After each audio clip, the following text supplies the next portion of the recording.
한국인의 정통 주간신문 일요서울신문 1404호가 발행됐습니다. 일요서울신문에서는 1만인 클럽을 모집하고 있습니다.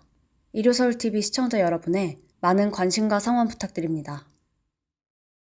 안녕하십니까. 일요서울 뉴스픽 시간입니다. 일요서울 1404호 오늘 발행됐는데요. 주요 기사들을 저와 함께 살펴보도록 하겠습니다. 저희 표지 제일 상단에 있는 기사입니다. 맞수열전, 그래서 이해찬, 김종인의 훈수정치라는 제목의 기사가 올라왔습니다. 정치 구단의 기환, 과연 승자는 누구일까? 이런 제목인데요. 김종인 비대위원장은 오세훈 단일화 과정에서 큰 힘을 발휘했습니다. 안철수 후보를 한 방에 제압을 해서 결과적으로 국민의힘 오세훈 후보가 단일화 후보가 되는데 큰 힘을 썼죠. 그리고 이해찬 전 대표가 이제 잠정적으로 은퇴를 선언했었는데 선거를 앞두고 다시 정치판에 컴백을 했습니다. 그 이유가 선거가 질 줄 알았는데 다 이긴 것 같다 이렇게 말은 했지만 내심 이 선거 결과가 좀 걱정스러운 게 아닌가 이런 생각이 듭니다. 관련 내용들을 저희 지면에서 확인해 볼 수 있습니다. 두 번째 기사는 공시가격 인상, 폭탄, 집단 민원이 시작됐다 이런 내용입니다. 옆집 종부세는 안 내는데 나는 왜 내나? 공시가격이 인상되면서 종부세 문제가 우리 서민들 그리고 부동산을 가지고 있는 사람들의 많은 관심을 집중되고 있습니다. 그리고 단독 보도 그 후라고 해서 사회부 기사인데요. 전해철 행안부 장관 측근 투기 의혹 논란이 일파만파다라는 내용의 기사가 실렸습니다. 그리고 메인 기사입니다. 4월 7일 서울과 부산 재보선 특집으로 2페이지부터 13페이지까지 문재인, 이낙연, 김종인, 운명가를 4대 쟁점 관련 기사를 실었습니다. 첫 번째로 선거 전망을, 두 번째로 투표율 분석을, 세 번째로 후보 아킬레스건 분석을, 그리고 네 번째로 여야 성적별 시나리오가 정리됐습니다. 말 그대로 누가 이길지, 그 다음에 투표는 얼마가 될지, 각 후보별 아킬레스건은 무엇인지, 그리고 어떤 후보가 이겼을 때 여당과 야당 승리가 누가 거뒀을까에 따라서 현 문재인 정부 그리고 여권과 야권이 어떻게 대응을 할 건지 분석 기사를 실었습니다. 경제 기사입니다. 쿠팡발 미상장, 한마디로 쿠팡이 미국에 상장을 하면서 대박을 쳤습니다. 엄청난 현금을 거둬들이게 됐고 향후 그 현금으로 더 공격적인 투자를 할 거다 이런 전망이 되고 있습니다. 그러다 보니까 자연스럽게 국내의 이베이 코리아 인수전쟁이 벌어졌다 이런 기사입니다. 롯데, 신세계, SK, MBK가 불꽃 경쟁을 펼치고 있다. 향후 이 네 기업 중에 어떤 기업이 이베이 코리아를 인수할 거냐 이제 초점이 맞춰져 있는데 이베이 코리아를 인수하게 되면 국내 유통 지도가 또 바뀔 수가 있습니다. 관련 내용 심층적으로 분석을 했습니다. LH사태 후폭풍 기사도 실렸습니다. 동지에서 적으로 바뀌었다 이런 이야기인데요. 참여연대와 민변이 이번 LH사태를 폭로하는데 가장 큰 일을 했는데 사실 문재인 정부에서 가장 큰 주축이 되는 세력이 바로 참여연대와 민변입니다. 이들 지지 세력들이 이제 등을 돌렸다는 이야기입니다. 아무튼 이 땅 투기 의혹이 현 여권의 커다란 악재임에는 분명하고요. 이것 때문에 많은 국민들과 시민들이 현 정부에 대해서 등을 돌리게 됐습니다. 왜 여태까지는 동지였고 왜 적이었는지 관련 내용 또한 신문에 자세히 실려져 있습니다. 또 사회부 기사입니다. 지난주 26일이 천안함 11주기였습니다. 천안함 사태가 난 지 벌써 11주기, 꽤 오랜 시간이 흘렀는데 이 생존 하사가 아예 또 힘겨운 삶을 사고 있다고 합니다. 그래서 저희 사회부 기자가 직접 만나서 인터뷰를 했고요. 어떤 문제들이 있는지 저희 신문에 실었습니다. 그리고 또 다시 준비한 사회팀 기사입니다. 밀착 취재 기사인데요. 수상한 골프 부킹의 실체를 추적했다. 신종 온라인 성매매가 가관이다 이런 내용입니다. 골프 부킹, 요즘 아마 새로운 방법으로 SNS를 통해서 성매매를 하는 것 같습니다. 어떤 내용인지 저희 신문에서 살펴보도록 하겠습니다. 공모주 따삭 물량 톡식 미스터리라고 해서 교보, 광클맨 그는 누구인가 라는 기사가 실렸고요. 이제 칼럼입니다. 정윤석 교수의 서울시평. 북한이 핵보다 무서워하는 인권 문제 전면에 내세워야 한다. 이런 칼럼을 실었고요. 우종철 칼럼입니다. 자문연구소장. 화급한 보수야당. 전당대회를 개최해야 한다. 이런 기사가 실렸고요. 일요서울TV 프로그램이죠. 이정현의 정문일침에서는 지난주 좌승희 박사를 만났습니다. 좌승희 박사는 박정희 대통령 시절에 경제개발이 어떻게 이루어졌는지 세계에서 어떤 인정을 받고 있는지 분석을 인터뷰를 했었는데요. 좌승희 박사는 이런 말을 했습니다. 정부는 부가가치를 창출할 수 없는 조직이다 라는 말을 했는데 또 어떤 이야기를 했는지 저희 신문과 일요서울TV 유튜브를 통해서 자세한 내용을 살펴볼 수 있습니다. 지면기사 살펴보도록 하겠습니다. 문재인 정부에 등 돌린 진보시민단체들. 여기서 말하는 진보시민단체는 민변, 참여연대, 경실련을 말합니다. 문재인 정부는 국정 운영의 핵심 기치로 공정, 정의를 전면에 내세우며 민심을 뿜어왔다. 그러나 최근 불거진 LH 사태로 진보 가치를 위시했던 현 정권의 근본과 지지 기반이 뿌리채 흔들리고 있다. 진보 성향 시민단체인 민변, 민주사회를 위한 변호사의 모임, 그리고 참여연대, 경실련 등이 이런 핵심 지지층이 반발을 하고 있다. 그 이유가 무엇이냐라고 이제 분석을 한 겁니다. 소위 말해서 요즘 현 정부에 대해서 작심 비판하는 진보 인사들이 많은데요. 그러면서 자연스럽게 청와대의 레임덕이 진행되고 있다, 이런 분석입니다. 민변과 참여연대는 현재 문재인 정부 이렇게 이야기를 합니다. 공과는 엄중히 따져야 한다 라면서 문재인 정부를 향한 경고를 하고 있고요. 경실련은 거듭된 부동산 정책의 실패는 실망이다. 진짜 진보는 어디에 있느냐, 이런 이야기를 하고 있습니다.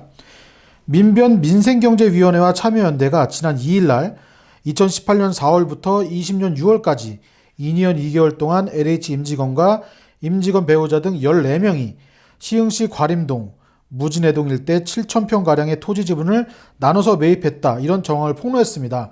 그러면서 이번 LH 사태가 시작되더라고 보면 되는데, 문제는 이러한 발표 이후에도 제대로 된 조사나 처벌이 이루어지지 않고 있다. 그러면서 전 국민적 분노가 일고 있는 상황입니다. 또 지난해 경실련은 문재인 정부 부동산 정책을 비판하면서 관련 기자회견을 무려 50회나 했다고 합니다. 적지 않은 숫자인데요. 그러면서 지난 3일날 기자회견을 또 열었는데, 거기서 어떤 말을 했느냐. 현재 문재인 정부가 출범하면서 4년 동안 25차례에 걸쳐 부동산 대책을 발표했지만 시세 안정은커녕 서울의 경우 아파트 매매가가 한 채당 5억이나 올랐다, 이런 비판의 목소리를 냈습니다. 자연스럽게 참여연대와 민변, 경실련이 현재 문재인 정부에서 등을 돌 수밖에 없는 이런 상황이 됐는데요. 앞으로 이들의 또 어떤 기자회견을 할지, 앞으로 현 정부의 어떤 자세를 보일지에 따라서 문재인 정부의 레임덕 가속화되느냐, 가속화되지 않느냐, 아마 중대한 기로에 서지 않았나, 이런 생각이 듭니다. 두 번째 기사 살펴보도록 하겠습니다. 전해철 장관 이야기입니다. 아까 말씀드린 측근 투기 의혹, 가짜뉴스라더니, 이런 이야기입니다. 행정안전부 장관인 전해철 더불어민주당 의원의 측근이 부동산 투기 의혹으로 국민적 공분을 일으키고 있다, 이런 이야기인데요. 지난 12일경 그 지역구 보좌관이 3기 신도시 땅 투기 의혹으로 인사조치를 받았다는 정보가 정치권, 언론 주변에 많이 뿌려졌습니다. 이른바 찌라시 형태였는데, 당시 전 장관 지역사무소 관계자에게 저 일요서울 기자가 확인을 해봤습니다. 처음 듣는 일이다, 이렇게 좀 당황을 했습니다. 그렇게도 사실인 건 사실이니까요. 그래서 그날 민주당에서도 윤리감찰단이 정보를 입수하고 조사를 나서기 시작했습니다. 그래서 전 장관 측은 언론하고 인터뷰에서 이런 얘기를 했어요. 관련 내용에 대해서 보좌관이 3기 신도시 땅 투기로 면직 처리됐다는 사실은 사실이 아니다, 이렇게 말을 했는데, 그러면서 보좌관이 그만둔 것은 맞지만 고혈압 등 건강상의 이유로 수차례 그만두었다고 해서 그만둔 것이다, 이렇게 이야기를 했습니다. 하지만 제보자가 이제 언론에 또 이렇게 이야기를 합니다. 공무원 투기를 단속할 최고 책임자인 전해철 행안부 장관의 지역보좌관 A씨 부인이 경기도 안산에 있는 장상지구 토지 매입 투기가 드러났다. 그러면서 A 보좌관을 자체 면직 처리한 것이다, 라고 이야기를 했습니다. 전해철 장관 쪽은 계속 부인을 했었는데, 지난 17일 날이죠. 국회 행정안전위원회 전체회의에 출석해서 해당 의혹에 대해서 이렇게 이야기를 했습니다. 당에서 조사하고 있다. 그 내용에 대해 투기냐 아니냐 제가 알기는 어렵다. 조사 결과에 따라 엄정하게 조치하도록 하겠다, 이렇게 이야기를 했습니다. 처음에는 사실이 아니라고 부인했다가 지금은 잘 모른다, 이렇게 말을 바꾼 건데요.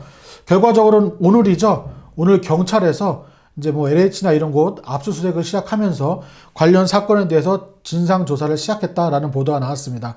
아마 현재 이 정도 분위기면 3기 신도시에 대한 투기 사실이 아닐까, 그런 생각이 듭니다. 자세한 내용들은 후속 기사와 함께 저희 일요서울신문 살펴보시면 좋을 것 같습니다. 다음 기사는 천안함 11주기 인터뷰 관련 기사인데요. 제목이 이렇게 달렸습니다. 최전방에서 싸웠지만 방치된 채 고통받는 천안함 생존 하사. 11주기가 11년이 지났는데 아직 생존하는 하사들이 제대로 된 뭔가 처우가 잘못되어 있는 것 같아요. 어떤 내용인지 한번 살펴보도록 하겠습니다. 이게 허향기 예비역 하사와의 인터뷰입니다. 아마 천안에 거주하고 있는 걸로 알고 있는데, 하사를 하다가 퇴역을 했는데 현재 알고 보니까 편의점을 3년째 운영하고 있다고 합니다. 군대 장교 출신으로 퇴역을 하고 편의점을 운영을 한다. 무슨 일이 있었을까요?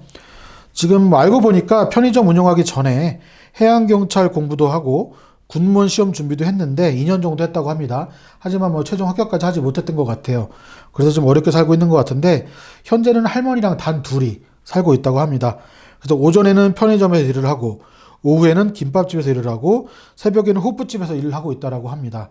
우리 천안함에서 어렵게 살아남은 이 군인이 이렇게 어려운 삶을 살고 있다. 너무 안타까운데 도대체 왜 이렇게밖에 살 수 없는지, 우리 보훈처는 뭐 하는지 좀 답답한 마음이 큽니다. 지금 현재 허하사는 2019년부터 정신과에서 상담 치료를 받고 있다고 합니다. 그런데 최근에 국가유공자 신청을 위해서 이제 이런저런 서류를 준비하고 있는데 저희 기자가 한번 물어봤습니다. 국가유공자로 인정이 안 된 사항이냐라고 물어봤더니 하는 소리가 나는 아직 국가유공자가 아니다. 10여 년이 지났음에도 아직 신청조차 하지 않았다. 국가유공자에 해당되는 걸 알지 못했기 때문이다 라고 합니다. 국가유공자에 해당하는 걸 알지 못했다. 무슨 일이 있었을까요? 너무한 거 아닌가 싶습니다. 왜 그러냐 하면 공지나 안내가 있었던 것도 아니고 주변에서 인정받은 사람이 별로 없어서 어떻게 해야 할지 몰라서 답답하고 막막했다. 이렇게 이야기를 합니다. 알고 보니까 최근까지 천안함 생존 장병 중에 국가유공자가 된 사람은 단 12명뿐이라고 합니다.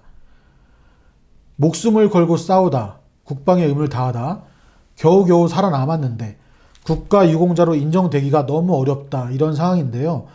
허하사가 국가유공자로 왜 인정을 받지 못했을까요? 현재 국가유공자로 인정을 받으려면 보훈처 심사위원회에서 3단계 심사를 받아야 한다고 합니다. 위원회에서는 공무상병 인증서가 있는데 몇몇 천안함 생존자들은 1단계에서 인정을 받지 못하는 경우가 많아서 2단계인 신체검사까지 가지 못하는 경우가 많다고 합니다. 이번에 허하사는 주변 사람들의 도움을 받아서 이번에 국가유공자 신청을 하는데 그 결과가 어떻게 나올지 저희와 국민 모두 지켜봐야 될 것 같습니다. 예, 다음 기사 넘어가도록 하겠습니다. 수상한 골프 부킹, 신종 온라인 성매매 실체 추적, 이런 기사입니다. 골프 파트너 소개해드려요. 그러면서 진짜 목적은 따로 있다, 이런 기사인데요. 현재 네이버 밴드 등 온라인 서비스에서 골프 파트너 소개, 골프 부킹 주선 등 이런 이름으로 만들어진 그룹이 수십 개가 운영되고 있다고 합니다. 뭐 적게는 수십 명, 많게는 수백 명인데 알고 보면 이런 골프 부킹 사이트, 골프 부킹 밴드가 대부분 성매매로 이루어진다, 이런 이야기입니다. 뭐 예를 들면 그런 사이트나 밴드에서는 은어가 쓰이고 있는데 애프터, 핸디 이런 말이 많이 쓰인다고 합니다. 예를 들어서 애프터라는 말은 골프 후에 성매매를 한다는 뜻이고 핸디는 여성에게 성매매 대가로 지급하는 비용을 말한다고 합니다. 뭐 핸디 같은 경우 성매매 비용은 적게는 30만 원에서 많게는 50만 원 정도가 든다고 하고요. 이런 밴드를 운영하는 사람들은 수익을 어떻게 버느냐? 만남이 성사될 때마다 남성들로 하여금 매칭비 명목으로 10만 원에서 20만 원 정도씩 받는다고 합니다.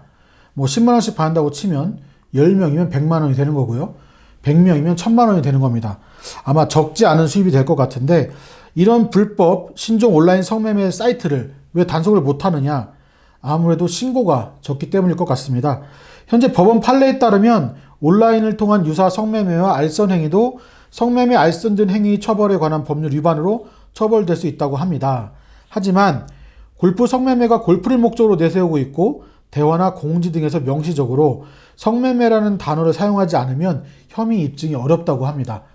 뭐 제일 좋은 거는 뭐 경찰이 암행 수사를 하거나 직접 성매매를 한 사람들이 신고를 해야 되는데 본인이 불법 성매매를 하고 신고하는 경우는 많지 않겠죠. 부디 밴드나 이런 걸 이용하면서 이런 이상한 제목들이 있는 것들이 보이면 수시로 신고하는 그런 신고 정신이 좀 필요할 것 같습니다. 예, 일요서울신문 1404호 오늘 여기까지 살펴봤고요. 뭐 서두에도 말씀드렸지만 4월 7일 재보궐선거가 얼마 남지 않았습니다. 한 9일 정도 남았는데 서울과 부산에 사시는 시민들, 투표권 가지신 분들은 꼭 투표권을 행사하셔서 자신이 원하는 후보, 자신이 원하는 정책을 갖고 있는 후보를 선택해 주시면 좋을 것 같습니다. 오늘 일요서울신문 기사 소개는 여기까지고요. 다음 주에 또 찾아뵙도록 하겠습니다. 안녕히 계세요.